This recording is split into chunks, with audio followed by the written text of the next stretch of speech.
In the next few minutes, we're going to figure out if you have what it takes to become an entrepreneur. And if you do, I'm going to tell you how to get started. So I'm out at a bar talking with a cute girl, and unfortunately her brother is there too.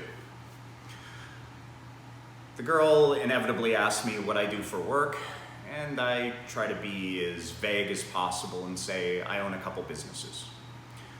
The guy immediately says, "Oh, you're an entrepreneur. I want to start a business." I look at him and I say, "You're lying. Wait a sec. I'm not trying to be cruel.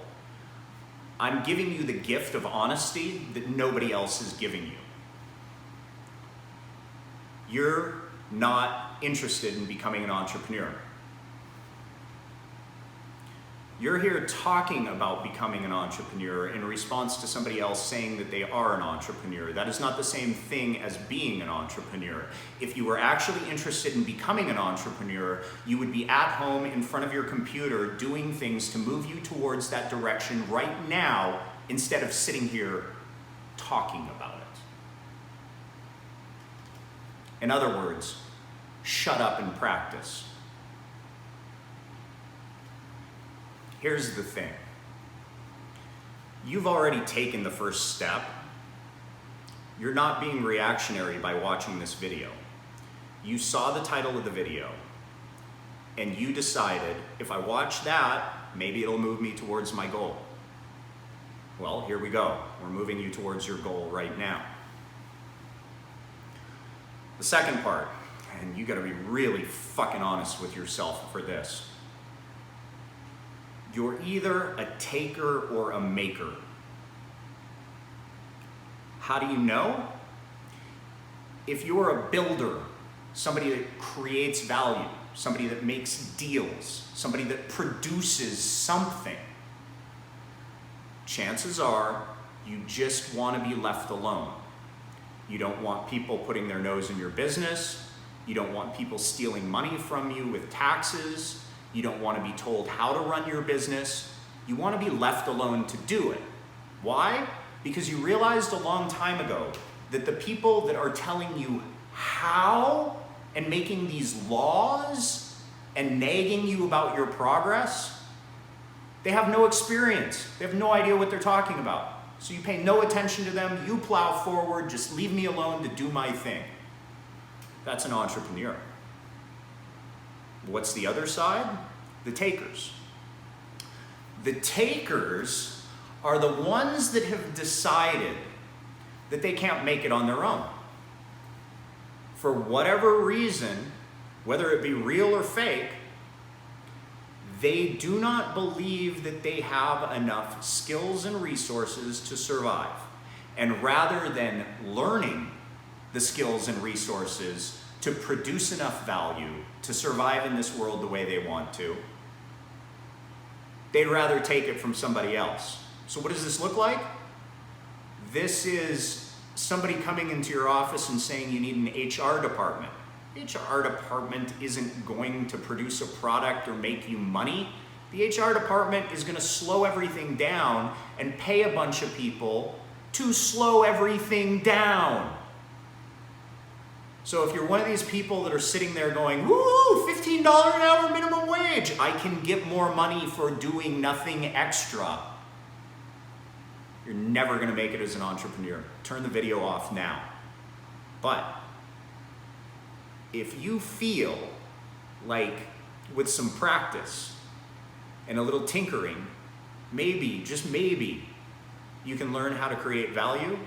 And when you create that value, you'll keep all that value that's produced in excess for yourself. You're an entrepreneur.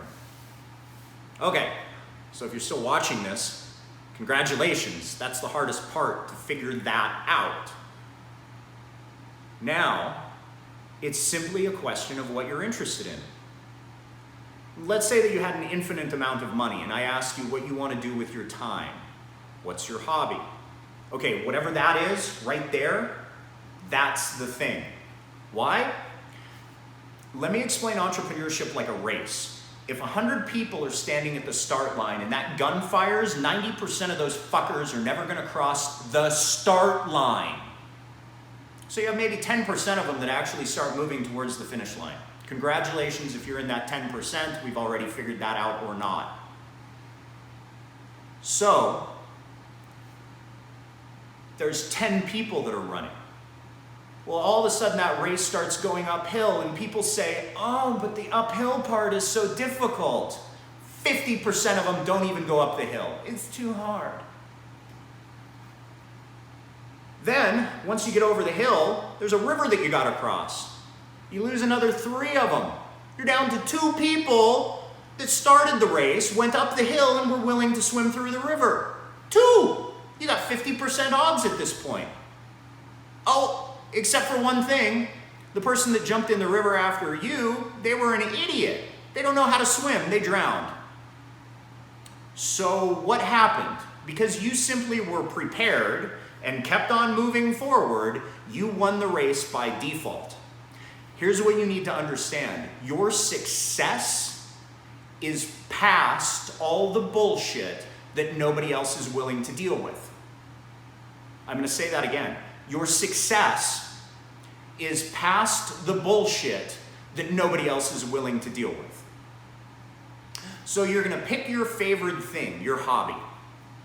You're not going to know how to make money in this industry.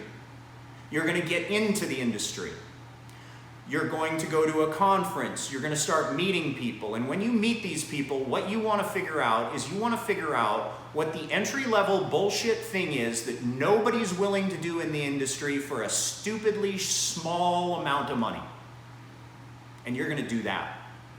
When I was a kid, there was a lawnmower shop right across from where I lived. I walked into the shop one day just because I was amused at the Briggs & Stratton motors, which they used on the lawnmowers and also used on go-karts. Found it interesting. So I kind of wandered in curiously. By the time I left that day, I had made a deal with the owners because they had stuff I wanted to learn about. And the deal that I made with the owners was for $5, I'd come every day after school and work for them for 2 hours doing whatever it was that they didn't have the time to do or didn't want to do. I did all kinds of things, but there's 2 jobs that I specifically remember to this day. The first one, which was the coolest, they had a big pile of lawnmower blades and they were all kind of mixed up all over the warehouse. So they cleared a space in the warehouse and they said, okay, we want you to take all the lawnmower blades from all over the place and stack them together in groups of the same blades. It was kind of like solving a puzzle. It was fun. That was the best job or little task I had at the lawnmower shop. What was the other one? You guessed it, cleaning the fucking toilet. And while I remember that, I'm sure I don't remember all of the times I cleaned it. I just remember very distinctly that it was, yeah, you're going to be cleaning the toilets. So when you figure out your hobby and you start going to the conferences and you start calling people and talking with people, figure out what that thing is, that bullshit thing nobody else is willing to do. It'll show people in the industry that you're willing to do the tasks that nobody else is. You have a work ethic. When you show people that you have a work ethic, they will invest in you. And in the beginning, this isn't money, this is an investment of information. They'll help you along. They'll show you the tricks of the trade. Okay, once you get to that point where you're making a little bit of money, just a little, it doesn't have to be a lot. $5 a day maybe, I don't know, maybe $5 a month in the beginning. Whatever, getting money. Once you're there, you then want to figure out in this industry that is your hobby, what is a challenge that isn't being addressed? So let's say that you're into running, and now that you're into running and you're trying to figure out how to make money as an entrepreneur in the running world, what do? Well, you buy tennis shoes and you start running, right? You sign up with a running club and you're not good at it, but at least there's a club there and you start learning things, and maybe some of the people in the club tell you how to start shaving seconds off your time and things like that, right? You'll eventually start figuring it out. Just hang out in that group, in that industry. After a while, you might figure something out like, God damn it, my my shoes, they're pungent. So you get this idea. You say, well, maybe I could have a device that's like a vacuum that goes inside the shoes and it like sucks air in from the shoes, goes through a filter and then blows the clean air out. I don't know, using a bad example here. But let's say that you built a device like that. The basic idea being you can have your shoes in your apartment without stinking the apartment up, right? Well, you solved the problem. Most importantly, and I can't emphasize this enough, you're eating your own dog food. Remember that term, eating your own dog food. What it means is if you're an entrepreneur and you're going to produce something, you better be the consumer of that thing. Because all the research and development and testing, all of that stuff, you will have holes if it is not something you use. If you're going to build a refrigerator, you better have that refrigerator in your home. Understand? Okay. So now you're figuring out how to add value to your industry. Once you get here, and this may take months, it may take a couple years, but you're starting to get paid. And this is the last thing I can leave you with. And I'm telling you, if you can make it this far, you can make it. We have a saying in the entrepreneur world. And the first time I heard it, I kind of laughed. As I get older and have more experience, I realize how true it is. If you can make 1 penny, if you can do something in the world that gives value to people, where people will voluntarily give you just 1 penny, you've changed everything. You're now a professional, defined as you get paid to do this. That changes everything. It's the most magical penny you will ever earn in your life, and I hope you keep it. Some people do the dollar. It's not the dollar, it's the penny. Now, once you make the penny, you'll find out you seem to believe you can get $1. And if you can get $1, maybe you can make 10, maybe 100. Here's the thing. And every time I've seen this with myself and other people, this is always the case. If you can make $100 and you stick with it, you can make 1,000. And if you can make 1,000, 10,000. And if you doubt what I'm saying for a second, well, get in contact with me. We'll do a screen share and I'll open up my Stripe account and I'll show you exactly how these things grow. Okay, so that's it. If you're with me this far, it's pretty fucking simple. The first thing, you don't get cool points for saying you're gonna be an entrepreneur. Nope. Don't talk about it. Fucking go do it. Start taking steps. Every day you move closer towards your goal. Your goal is your hobby. In the beginning, you're just exploring. You're going through something that interests you, and the reason why you picked something interesting is because there's going to be a lot of bullshit to deal with, so you better love what you're doing or you're not going to deal with the bullshit. Then you're going to figure out what thing nobody else is willing to do. So you can make that first penny. Make the first penny. It changes everything. Get value by creating value.